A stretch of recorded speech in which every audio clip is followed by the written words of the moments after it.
So as per the title of the video, really, the Tudor Black Bay GMT is a love-hate thing for me. Aesthetically, I absolutely love how it looks, and I've even noticed small things like the 12, 3, 6 and 9 markers are just set back ever so slightly into the minute running track, whereas on a 58 they're not. I love the small details such as the smaller hour hands, the thinner handset, the slightly smaller hour plots, and lots of other things I've talked about before.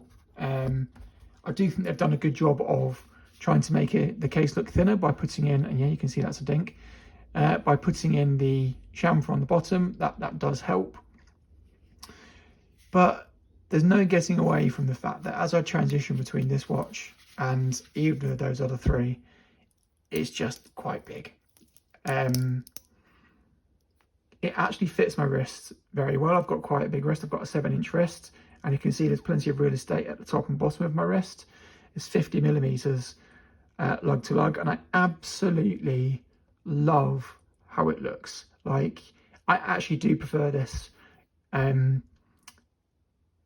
to the Rolex. Obviously, I could sell these and I'd never get a Rolex anyway because purchase history of Rolexy stuff. But I actually prefer the look of this. I prefer the style of it. I prefer the handset. It's more tooly. The rivets don't bother me. I definitely prefer the color of the bezel. I like the fact it's an aluminium bezel. I just absolutely love it. But there you go. It's heavy. A 22 millimeter lug width here. Obviously a big clasp, 14.7 millimeters thick. It's heavy. It's a heavy watch, and you kind of don't notice it if you wear it a lot. You just get used to it. But then as soon as you go and put on your 58 or any other smaller watch, which also I think fits my wrist well, obviously a bit more space at the top. I think it's 48, 47 top to bottom on this one, but it's just so much more comfortable. It really sits on the wrist really well. Because obviously it's a smaller case, everything's smaller, it's a lot lighter. You do instantly notice the difference in heft. I mean, that just gives you a really good idea. Okay, and they're next to each other. Right, and if you, careful, don't smash them together. Even just the clasps, look at the difference in the size of the clasps. And all of this adds up to a substantially heavier watch. And it's not the size of it, because this watch, albeit it's on a rubber strap, that is 50 millimeters lug to lug as well, but it's so much thinner. This is about 12 millimeters thick, and it has a 21 millimeter lug width. Obviously, like I say, it's on a rubber strap. But let's put it that way.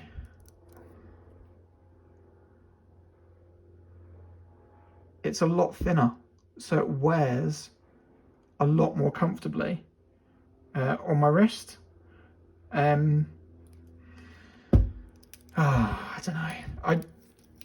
I do absolutely love the way it looks, and I will continue to own it. But at some point when it's discontinued, depending on the value of it, it may end up being sold for just something a little bit more comfortable. Because the other thing I notice is, because it's bigger, it does that. It slides down my wrist. And yes, I have fiddled with the links and the micro adjusting points. And as everyone knows, Tudor are awful at providing those types of features, and it's a GMT, so you wouldn't necessarily expect it, whereas on your diver you would. And when I do adjust it to the other setting, it's so tight it squeezes my wrist. So like this, I find it quite comfortable, but then as soon as you start doing that, it ends up digging in down here where the crown sits. Whereas again, when you put on 58 or even the Omega, doesn't do that. It just doesn't do it. It doesn't dig in. So it really frustrates me. I'm trying this one as well. Why not? We'll cover them all. This is a 41.5mm watch in diameter, a 48mm lug to lug. So 48, 41.5, and 20. And the difference, and bear in mind it's a wider diameter, right? And it's 13.3mm thick. So because of those smaller features, it's a lot more comfortable. It wears more comfortably, it's lighter, and it's a bigger diameter watch. And it just looks great. And Omegas are fantastic with the way they try and hide their thickness. So you've got these twisted lugs up here on the side, which as a result of that, it brings in the wear size of the watch, so it looks smaller. And you can see there, you've got the dial, which has the minute track around it, but it shrinks the dial, so it wears a little bit smaller than 41.5 millimeters in diameter. And even with the end links that stick out a bit, it still wears better than the GMT. And obviously the height plays into its advantage as well. And there's no point in talking about the case back because that's not the point of the video. But it just shows it could have been so much better. It's such a nice watch, and it's close, but it's just not close enough.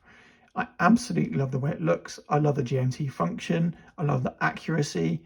But for me, to make this the perfect watch, it needs to be a millimeter thinner, sorry, not thicker, don't make it thicker.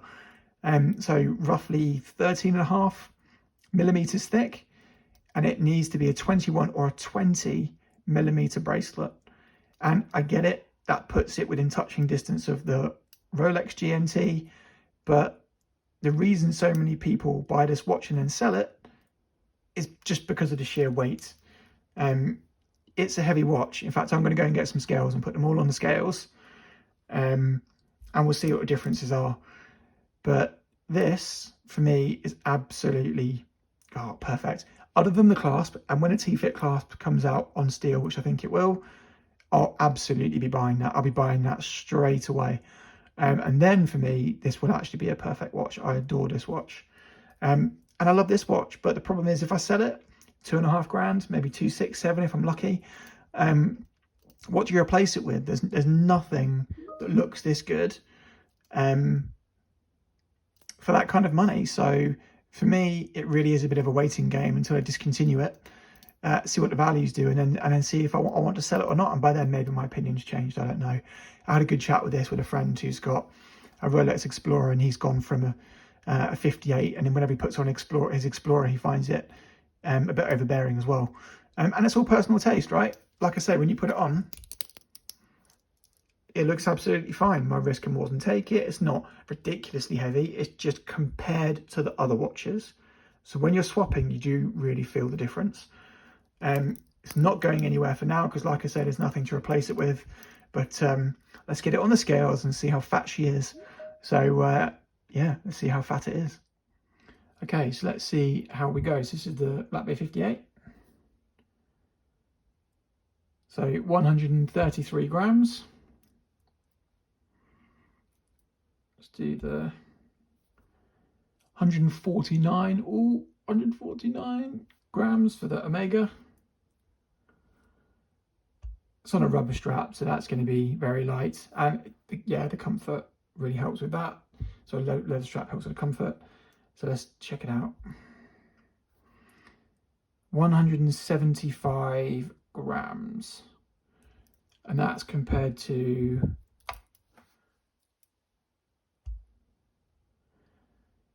yeah, it sounds stupid, but my God, that makes a difference. Like, that's nuts. Oh, it's got thinner. It's gone on a diet. Okay, there you go. 174, 175 grams. And then just for a laugh, let's put a G-Shock on there. Right, so yeah, ultimately, it's not going anywhere because if I sell it, there's nothing else I can replace it with. But it's definitely a watch I have a love-hate relationship with. When I wear it a lot, no problem. As soon as I put on one of my other watches, it just bugs me.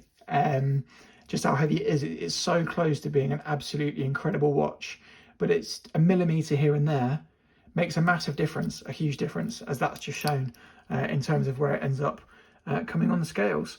So hopefully at some point, I know Tudor have made inroads into making the chrono a little bit smaller, a little bit thinner, only by 0.5 millimetre. They need to do a bit more work than that in my mind.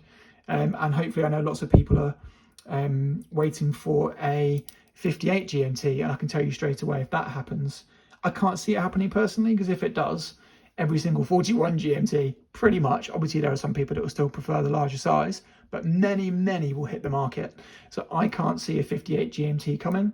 I think it will just detract from the current GMT that they have. So yeah, I think my game is to wait and see what happens with when it's discontinued, and then if the value is decent, I'll sell it and get another watch. But until that time, I will continue to wear it, I will continue to enjoy it, and continue to be equally irritated by it. If you have any questions about the video, just let me know. Cheers, everyone.